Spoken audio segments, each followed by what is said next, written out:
1,77,50,000 ರೂಪಾಯಿ ಅವ್ಯವಹಾರ ಆಗಿರುವಂತಹ ಆರೋಪ ಇದು. ಚಿತ್ರದುರ್ಗದ ಕಾರ್ಮಿಕರ ಹೆಲ್ತ್ ಚೆಕಪ್ಗೆ 10 ಕೋಟಿ ಬಿಡುಗಡೆ ಮಾಡಲಾಗಿತ್ತು. ಹಿಂದಿನ ಬಿಜೆಪಿ ಸರ್ಕಾರದ ಅವಧಿಯಲ್ಲೇ ನಡೆದಿರುವಂತಹ ಭ್ರಷ್ಟಾಚಾರ ಈಗ ಬೆಳಕಿಗೆ ಬಂದಿದೆ.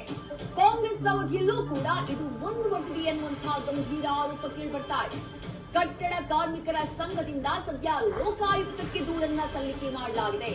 ವಾಲ್ಮೀಕಿ ಹಾಗೆ ಮುಡಾ ಹಗರಣದ ಬಳಿಕ ಈಗ ಕಾರ್ಮಿಕ ಕಲ್ಯಾಣ ಇಲಾಖೆಯಲ್ಲೂ ಕೂಡ, ಕಾರ್ಮಿಕ ಕಲ್ಯಾಣ ಮಂಡಳಿಯಲ್ಲೂ ಕೂಡ ಅಕ್ರಮ ನಡೆದಿರುವಂತಹ ಆರೋಪ ಕೇಳಿಬರ್ತಾ ಇರೋದು. 1-2 ಕೋಟಿಯಲ್ಲ, ಬರೋಬ್ಬರಿ 325,77,50,000 ರೂಪಾಯಿ ಅವ್ಯವಹಾರ ಆಗಿದೆ. ಬಹಳ ದೊಡ್ಡ ಮಟ್ಟದ ಕರ್ಮಕಾಂಡ, ಭ್ರಷ್ಟಾಚಾರ ನಡೆದಿದೆ ಎನ್ನುವಂತಹ ಗಂಭೀರ ಆರೋಪ ಕೇಳಿಬರ್ತಾ ಇದೆ. ಕೋವಿಡ್ ಸಂದರ್ಭದಲ್ಲಿ ನಡೆದಿರುವಂತಹ ಭ್ರಷ್ಟಾಚಾರ ಇದು ಅಂತ ಹೇಳಲಾಗ್ತಾ ಇದೆ. ಯಾಕಂದ್ರೆ ಆ ಸಂದರ್ಭದಲ್ಲಿ ರಾಜ್ಯಾದ್ಯಂತ